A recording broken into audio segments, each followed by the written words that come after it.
Alors en réalité, mon frère avait une maladie génétique. On est trois dans la fratrie et malheureusement, il y en a qu'un qui, enfin malheureusement et heureusement, il y en a un qui a hérité de cette maladie.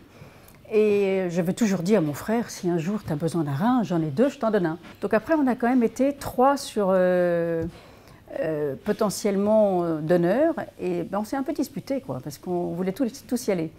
Donc ça a été assez magique quand même. Alors finalement, c'est moi qui ai été l'heureuse élue. On est rentré à l'hôpital le 26 décembre, le lendemain de Noël, donc pour une opération le 27. Bien évidemment, je suis passée la première sur la table d'opération et je suis ressortie à 5 h du soir, tel un sapin de Noël, tellement j'avais des tuyaux partout. Mais en réalité, les tuyaux, on les a enlevés très vite. La douleur, il n'y en a pas énormément. Ça dure 2 jours, ça c'est clair.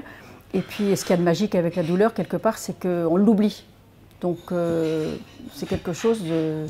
Honnêtement, si c'était une opération à refaire, je la referais, mais sans hésiter.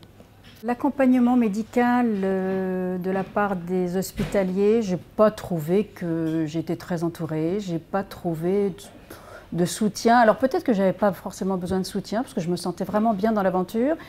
Maintenant, c'est vrai qu'au moment de la consultation psychologique, puisqu'il paraît qu'il y a une consultation avec une psy, la psy était absente le jour, à cette période-là, je crois qu'elle avait accouché ou je ne sais quoi.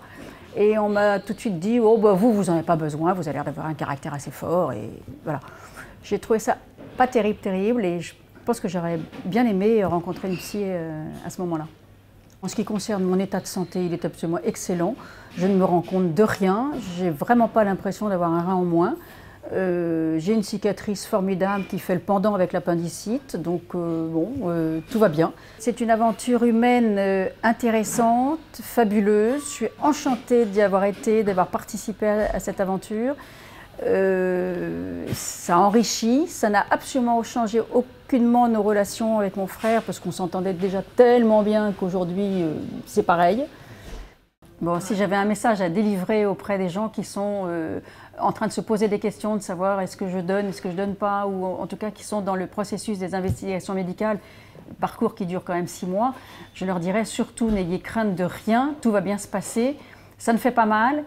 Vous en ressortez avec une vie comme avant et surtout votre receveur va avoir une vie, lui, complètement transformée. Donc n'hésitez surtout pas et allez-y, foncez.